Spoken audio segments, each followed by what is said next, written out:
ونصلي على رسوله الكريم أما بعد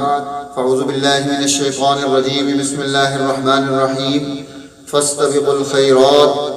صدق الله العظيم اللهم صل على محمد وعلى آل سيدنا ومولانا محمد كما تحب وترضى. محترم سامعین و سامعات، عزیز دوستو بزرگو، آج کی رات شعبان المعظم کی 15ویں رات ہے اور یہ رات اللہ کی طرف سے بہت بڑا انعام ہے.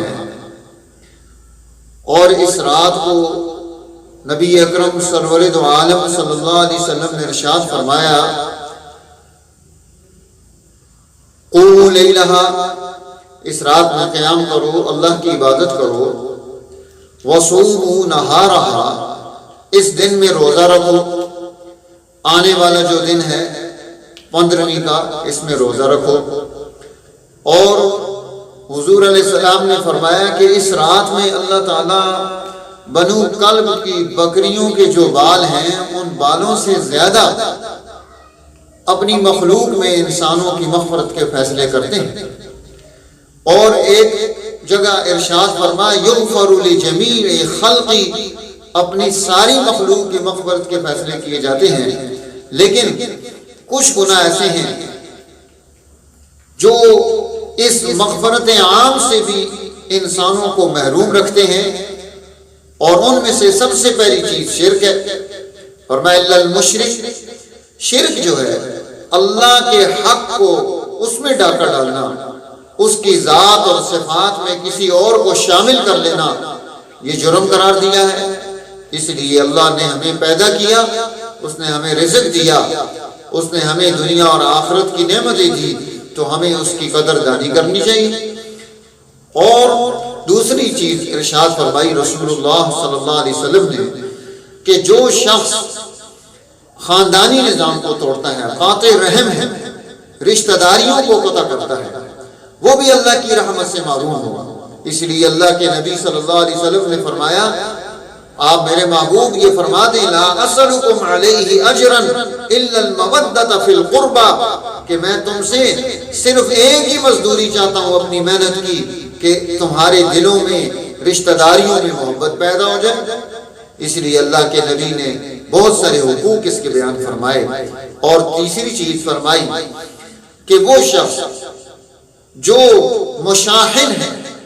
جو کینہ پرور ہے، جس کے دل میں دوسروں کے لیے بغض چھپا ہوتا ہے، اسے بھی منع کیا کہ وہ اس رحمت عام سے محروم ہو جائے گا. اور اسی طرح شراب کا مستقل عادی، وہ بھی اس رحمت عام سے محروم ہو جائے گا. اسی طرح وہ شخص جس نے انسانی سماج پر ظلم ٹیکس لگائے اور ظلم سے ان سے ٹیکس وصول کیے، تو وہ بھی اللہ کی اس رحمت عام سے اس رات میں محروم ہوتا ہے. اور یہ رات اللہ تعالیٰ کائنات کی بہت ساری تدبیر الامر، وہ اللہ تعالیٰ کائنات کو تدبیر کے ساتھ چلاتا ہے. تو اس کائنات میں تدبیر کی جاتی ہے، تو اس تدبیر کو جو ہے انسانوں کے سامنے رکھا کہ دیکھو اللہ تدبیر کر رہا ہے، تو ہمیں بھی یہ تدبیر کرنے کی ضرورت ہے کہ ہم اپنی زندگی کی اوقات کی ہم اس کی مینجمنٹ کریں، کہ ہم اپنے اوقات کو کیسے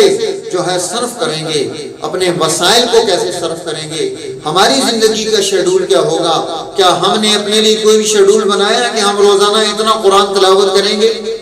ہم اتنے نفل پڑھیں گے، ہم رشتہ داروں کے اس طرح سے حقوق ادا کریں گے، ہم اپنی نسل کی تربیت کے لیے اتنا وقت نکالیں گے، اسی طرح ہم مال خرچ کرنے میں اس طرح سے کردار ادا کریں گے، ہم اپنی صحت کو برباد کرنے سے بچانے کی پالیسی ترتیب دیں گے، اور پھر پورا سال اس کو لکھ کے رکھتے، اس کے مطابق اپنی عملی زندگی، اپنی نسل کی زندگی بناتے، تو یہ جو ہے اس کائنات کے نظام کے ساتھ جوڑ پیدا ہو جاتا. آج ہمیں اس کی بڑی ضرورت ہے کہ اس مبارک رات سے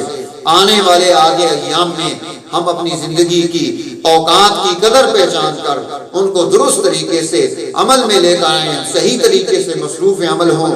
اور رمضان المبارک بڑا اچھا ہم گزار سکیں. اللہ تعالی ہمارے انفرادی، اجتماعی،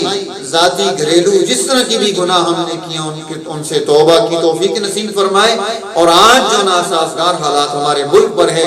اللہ تعالی ہمیں ان سے نکلنے کی حکمت، عقل اور تدبیر نصیب فرمائے، اور ہمارے جو ہے ہمیں توبہ کی توفیق نصیب فرمائے تاکہ ہم دنیا میں اور آخرت میں سرخرو ہو سکیں۔ وآخر دعوانا الحمدللہ رب العالمین۔